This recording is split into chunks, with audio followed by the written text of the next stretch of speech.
So trying to shoot around an obstacle in landscape photography is an obstacle for landscape photography. So what I mean is I've got some buoys down at the base of the waterfall in a safety line that kind of tethers them together, and I've got a choice to either embrace it and include them in and then maybe think about photoshopping them out later, or I can use some trees in the foreground that I can kind of get in the right position and mask out most of the buoys, and probably you really wouldn't even be able to tell.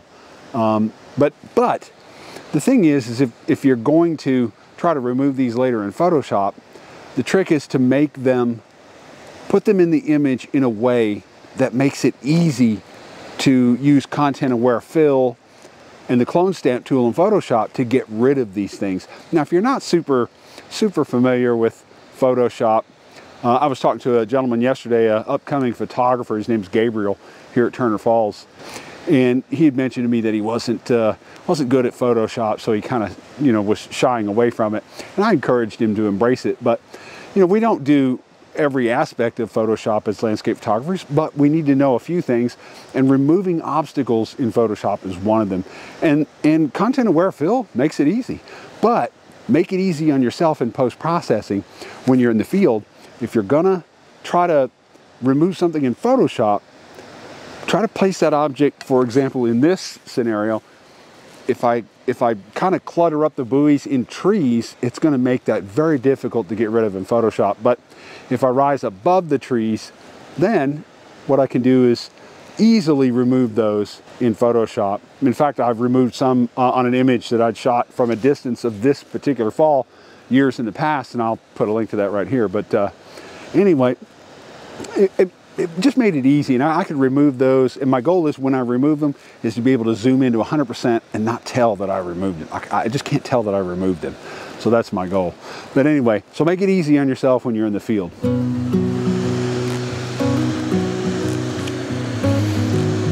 This little tip that I learned a long time ago: if I have to move away from the scene to grab my tripod, sometimes when you step away from the scene, you lose that position that you had, that composition, because sometimes it can be so finicky that you can't get back to the place you were.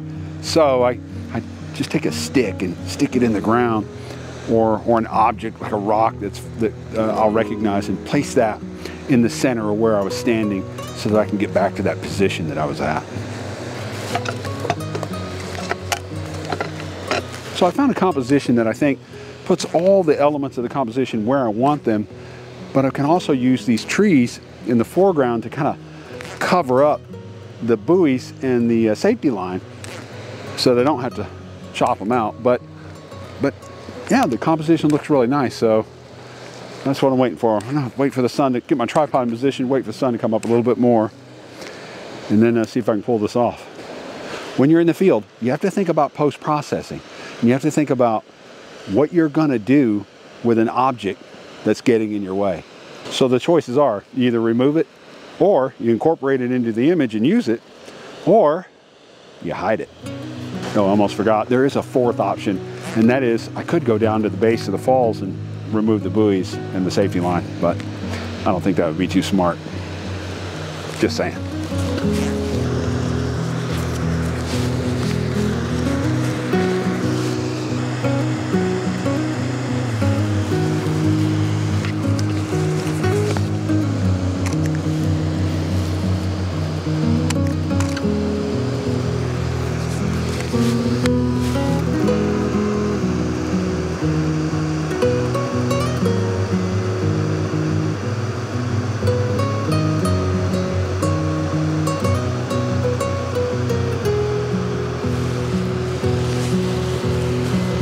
In last week's video, I talked about balance. I'll post a link to that in the video description.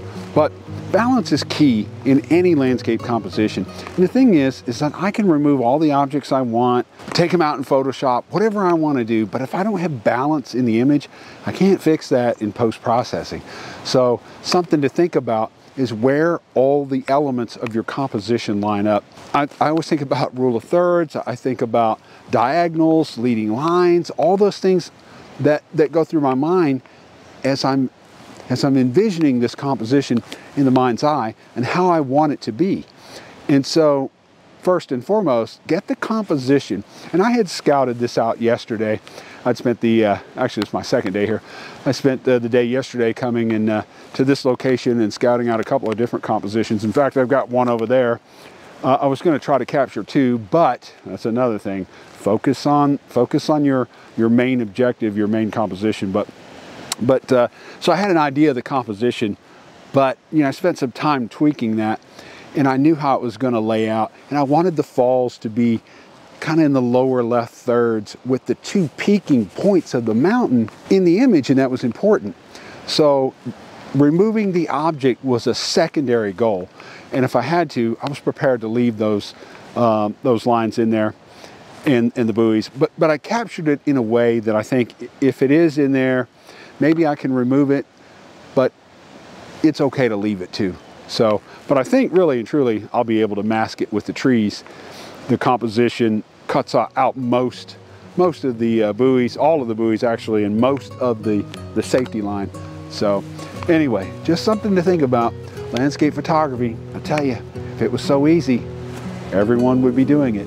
But shh, it's a beautiful morning. I'm enjoying nothing but the sound of nature and the waterfalls, and it is absolutely beautiful out here. And I've got the whole place to myself. Morning photography. Well, I hope you found something useful in this video. Hope you enjoyed it. And if you did, you might like a couple other videos that I have. One is choosing the best camera for landscape photography.